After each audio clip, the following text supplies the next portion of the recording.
Hardoi Lok Sabha seat का सियासी समीकरण, कभी बीजेपी तो कभी सपा और कभी कांग्रेस, लेकिन देखिए इस बार किसकी जीत के हैं संकेत। भक्त प्रहलाद के पिता की राजधानी अब किसको चुनेगी राजा। हरिद्रोही से बने हरदोई पर फिलहाल है बीजेपी का कब्जा, लेकिन आगामी चुनाव से पहले चौंका रहे समीकरण। सपा बीजेपी में दिख रहा मुकाबला, लेकिन जीत किसे मिलेगी बताएंगे हम। देखिए क्या कहता है सियासी इतिहास और कौन सी पार्टी का रहा सबसे ज्यादा यहां दबदबा।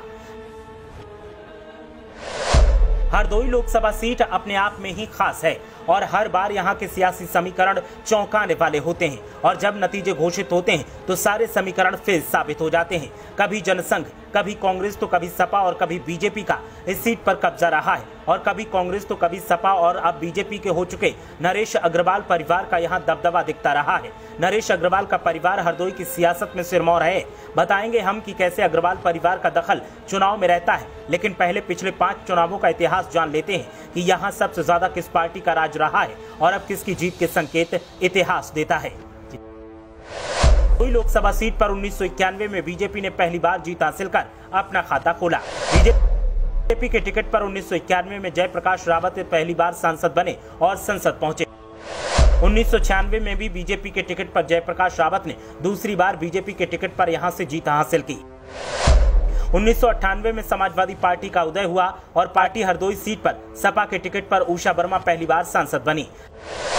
लेकिन 1999 में लोकतांत्रिक कांग्रेस के प्रत्याशी के रूप में जयप्रकाश रावत ने यहां से तीसरी बार जीत हासिल की। 2004 और 2009 के लोकसभा चुनाव में लगातार समाजवादी पार्टी ने हरदोई सीट पर जीत हासिल की और उषा वर्मा सांसद बनी।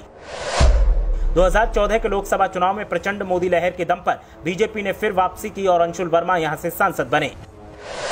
2019 में बीजेपी ने सिटिंग सांसद अंशुल वर्मा का टिकट काटकर जयप्रकाश रावत पर दांव लगाया और ये सफल रहा और जयप्रकाश ने चौथी बार जीत हासिल की। जयप्रकाश रावत ने हरदोई लोकसभा क्षेत्र से पहला चुनाव 1991 में बीजेपी के टिकट पर लड़ा था और बीजेपी का सियासी वनवास खत्म किया था।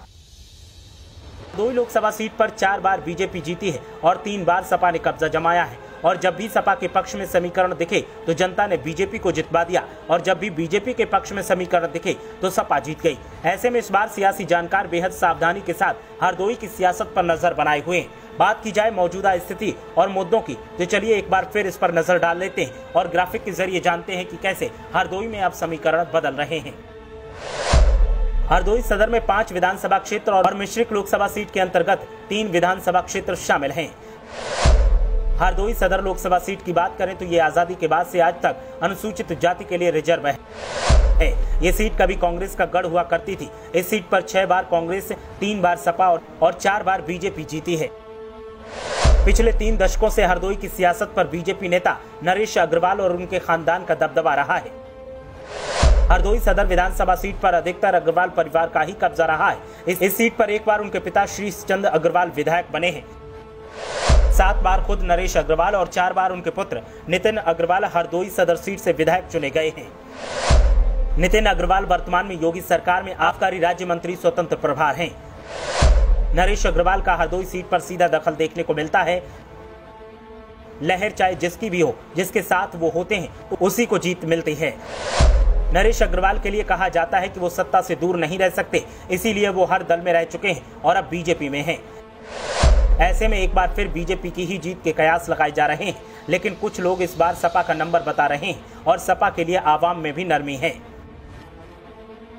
हरदोई पौराणिक नगरी है। यहाँ भगवान विष्णु ने 2 बार जन्म लिया है, पहला वामन अवतार के रूप में और दूसरी बार नरसिंह भगवान के रूप में। पौराणिक कथाओं के अनुसार पूर्व में राक्षसराज हिरण्यकश्यप यहाँ का राजा था, तब हरदोई का नाम हरिद्रोही था। हिरण्यकश्यप भगवान विष्णु का शत्रु था, लेकिन उसका पुत्र प्रहलाद विष्णु का उपासक था। भगवान विष्णु ने अपने भक्त की रक्षा और नरसिंह का अवतार लेकर हिरण्यकश्यप का वध कर दिया था। इसके बाद यहाँ का नाम हरदोई हो गया। अंग्रेजों के शासनकाल में जिला मुख्यालय मल्लावा हुआ करता था, जो अब हरदोई में है।